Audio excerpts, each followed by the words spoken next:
Ushbu videoda erkak sizni haqiqatdan sevadimi, yo'qmi bilib olasiz va 10 ta belgisini aytaman. Butun jamiyatimizdagi erkaklardan va men o'zim ham erkakman va tajribalardan kelib chiqib haqiqatdan ham agar orasida kamida 5 ta 6 ta belgisi bo'lsa ham, demak o'sha erkak sizni yaxshi ko'radi va sizni qadrlaydi degani. Ketdik. Birinchisi. Erkak kishi o'zini sevadigan ayolini eshitishni va uni gapini bo'lmaydi va uni tinglashni va uni hattoki fikrini so'rashni juda yaxshi ko'radi. Ya'ni agarda biz obyekt mana shu qaysidir jismni yoki qaysidir shaxsni yaxshi ko'rsak, tim bo'li ayolni, uni biz diqqat bilan eshitamiz. Mana bizda bor-ku, sen bor nariyoqda borib o'tir yoki sen вообще fikr bildirma, og'ziga urish yoki uni fikrini eshitmaslik yoki gaplashib olaylik desa, sen bilan nimani gaplashaman deb ketish, afsuski erkakni sevmasligini belgilaridan biri. Va soответственно, tabiiyki agarda erkak sizni, ya'ni ayolni diqqat bilan eshitsa, kerak bo'lsa fikrini so'rasa, uni gapini bo'lmasa va keyin fikr bildiradigan bo'lsa, o'sha ayol unga qiziq, uni fikri qiziq, uni gaplari qiziq, tabiiyki uni shaxsi va qalbi unga qiziq degan. Biz erkaklar o'zimizga qiziq bo'lgan va o'zimiz sevadigan insonni juda ham diqqat bilan eshitamiz. Bu birinchisi. Ikkinchisi. Erkak kishi rivojlanishingiz va potensialingiz, ichingizda qanaqa iste'dod, talantingiz bor, bularni yuzaga olib chiqishingiz va siz ham sevimli kasbingizga ega bo'lishingiz va umuman kim ekaningizni bilishingiz tarafdori bo'ladi agarda sizni sevsa. Bilasizmi, qafasga tiqish, uyda faqat o'tirasan, ishlamaysan, o'qimaysan, senga nimaga kerak, faqat tug'asan deyish, bular sevgi haqida emas. Buni nomini rashk deb ataladi. Bu rashk emas, bu nosog'lom sevgi. Rashk bu uni ehtiyot qilish, uni himoya qilish, ammo uchishiga qanot ochib sayohatlar qilishi, rivojlanishi, IELTS topshirib IELTS olishi, institutlarda o'qishi va umuman shaxs sifatida birga erkak bilan rivojlanishi haqida va uni ehtiyot qilish va rashkni, ya'ni qayerdasan bilib qo'yay, chunki men seni himoyang, men seni xavfsizliging uchun javobgarman, mas'ulman deb qarash, mana bu rashk. Ayol kishini qanotini qayirib, kerak bo'lsa o'zini, o'sha ayolni bor hobbilari, maqsadlari, institut, o'qish, ishi, hamma narsadan mahrum qilib qafasga tiqishga harakat qilish, bu erkakni prosta o'ziga ishonchi yo'qligidan darak va bu uning mana bu psixikasida muammolar bor degani. Bu sevgi haqida emas, bu qizg'onish haqida ham emas, bu rashk haqida ham emas. Bu o'sha erkakda muammolar bor degani.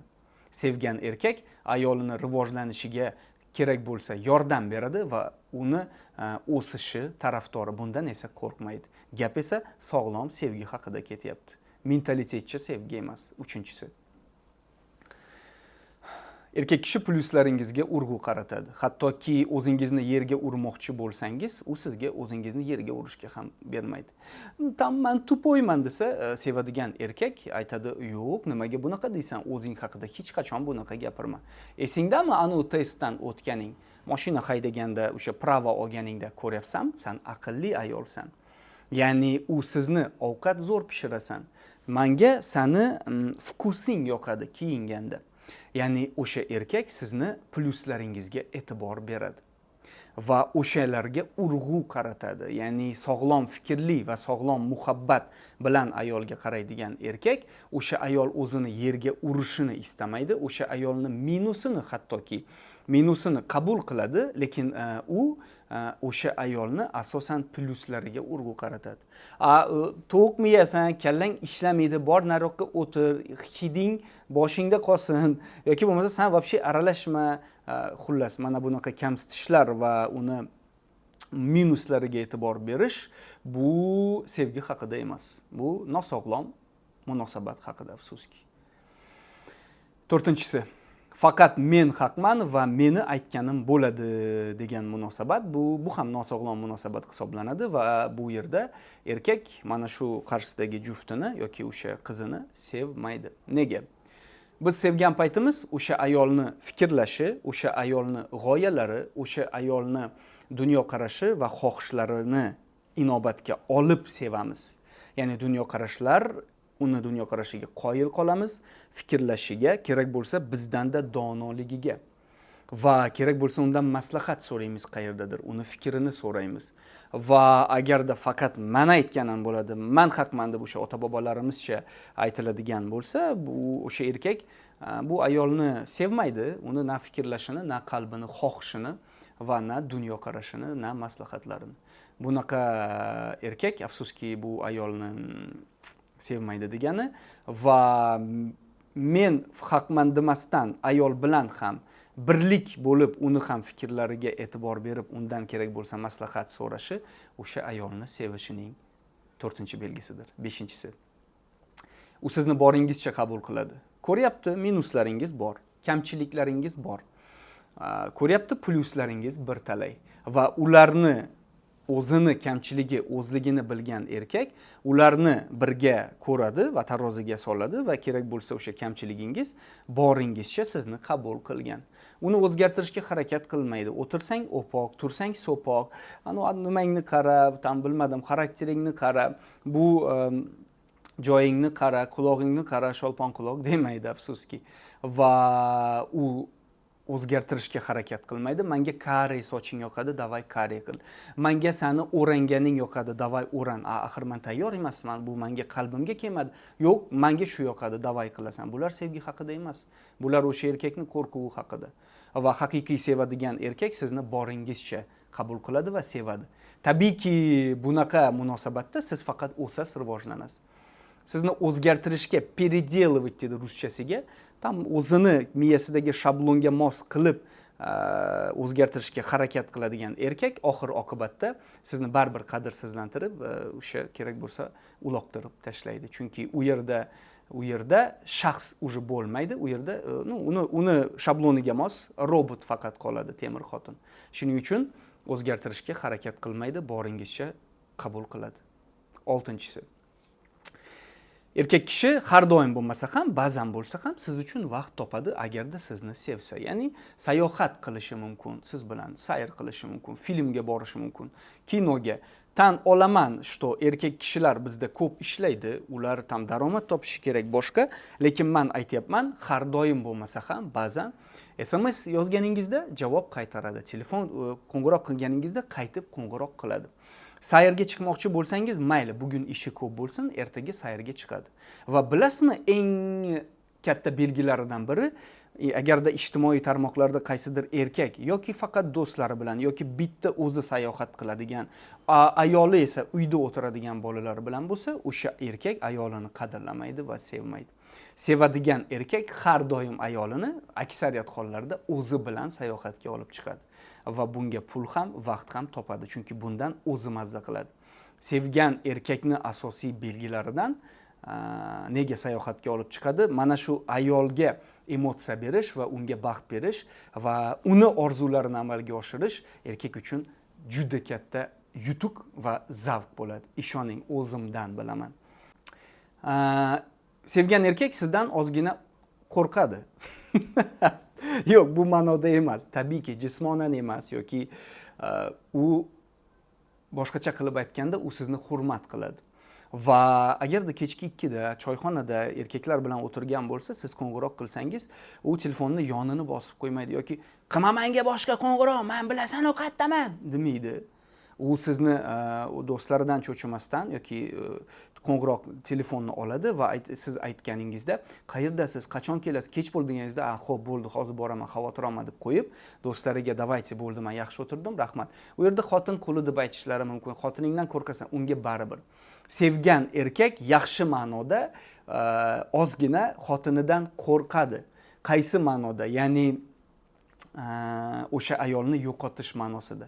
O'sha ayol men bilan bunaqasi ketmaydi deb uni toqati toq bo'lishi mumkin.